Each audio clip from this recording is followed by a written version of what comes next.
Hi guys, welcome to my channel The Magical Art with Ananya. Today we'll solve a riddle and learn drawing in simple steps. Can you quickly solve the riddle provided on the screen? Think, think. Oh, it was that simple. So the answer is a bee. So let's quickly learn how to draw a bee. First, you will draw an oval and then draw the body of the bee and draw the eyes and the face, and then add two antennas for the bee and draw the wings. See, it's super simple. And once you have completed this, quickly you can think what the bee color should be.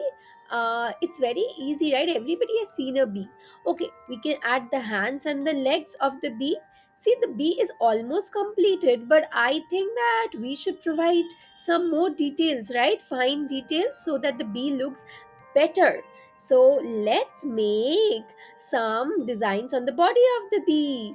Now, quickly think of the color, what the bee color should be. Oh, I have colored it in my favorite color, and the bee actually looks a yellow and blackish types. You can color your favorite color, and don't forget to like, share, and subscribe my channel, The Magical Art with Ananya.